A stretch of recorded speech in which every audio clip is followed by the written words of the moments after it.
Hockey knows how to celebrate. Hockey knows how to party.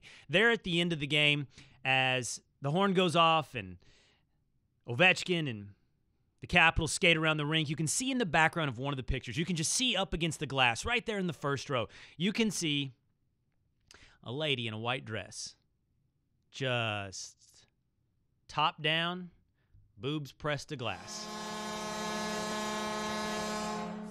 Just hockey doing its thing, just celebrating right there.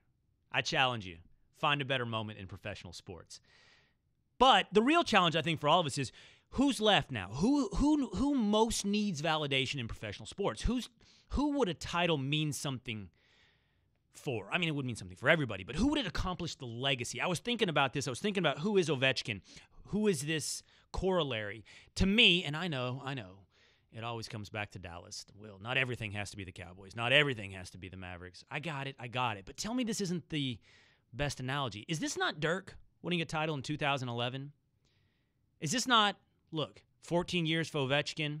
It was roughly, 13 years for Dirk, 98 to 2011. They were both in their early 30s, 32, 33 years old. They both experienced playoff heartbreak, miscues, 2006 for Dirk, early exits, underperforming expectations, and then finally, perhaps long past the point at which anyone thought they would actually accomplish the title, actually achieve the height of the mountain, they finally get it. It seems to me that Dirk is the perfect corollary. Matlack back in the studio, he actually thought it was KD. KD, if he had stayed in Oklahoma City, if he had stayed there and finally won a title. That's what Ovechkin winning a title with Washington is. Cerruti, what do you think? What about Drew Brees? That's a good one. How old was Brees when he won with the Saints? Probably in his early 30s. Let me just make sure. The only difference there, though, is that Brees had changed franchises. I'm not saying, he wanted to leave San Diego, but it was obvious his time was up. So Brees was at a new town. Ovechkin, Nowitzki, won it in the same place they started. I just can't come up with a better corollary. I can't come up with a better analogy. And that leads me to this. Then who is left? Brees was 31 years old when he won that title? Yeah. So, okay, Brees is actually a good transition point because when I think about who needs validation the most, who a title would mean something for their legacy the most, and I look across the landscape of professional sports, I think in football, the guy who a title would do the most for, that would provide the most validation, would be Brees' replacement. It would be Phillip Rivers in San Diego. Rivers is a great quarterback. I mean, Rivers is a top 10 quarterback and has consistently been so. But I feel like when we list off great quarterbacks, he's always the oh yeah guy or the really are you sure guy. He's the one you get to at the end of your list. You rattle off Brady and Roethlisberger and maybe even Manning. And now you say Stafford and you say Luck maybe. But oh yeah, Rivers. He's great too. A title would take that away. It would put Rivers at the top of your mind. It would validate who he's been. And then if you said, okay, what about all time? The funny thing about Marino, because that's the easy answer. That's what everybody says. Marino. When it comes to some guys, I really wonder if they have been deprived of their just due.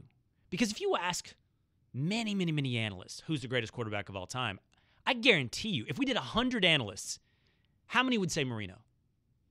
Easily what? 10? Do you think 20 would say Marino's the greatest quarterback of all time? I don't know what a title has really deprived of Marino.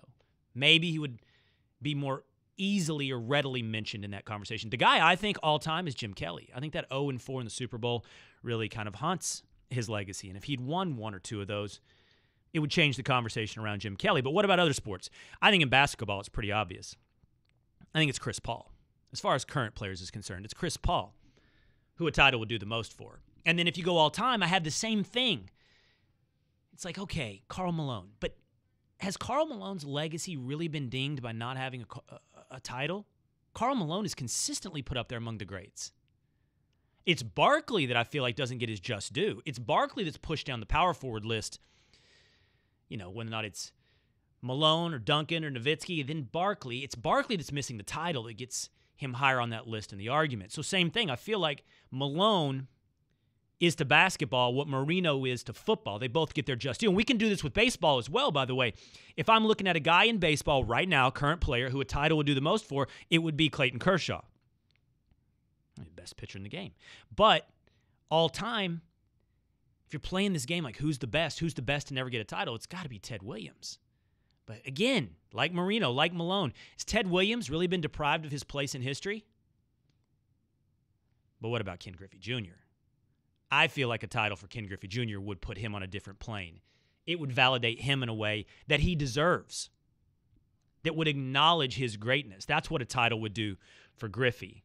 For me, that's the answer. All time, it's Kelly, it's Barkley, it's Griffey. Currently, it's Rivers, it's Paul, and it's Kershaw. That's next. Now that Alex Ovechkin's off the list, those are the next guys who a title would go a world towards validating.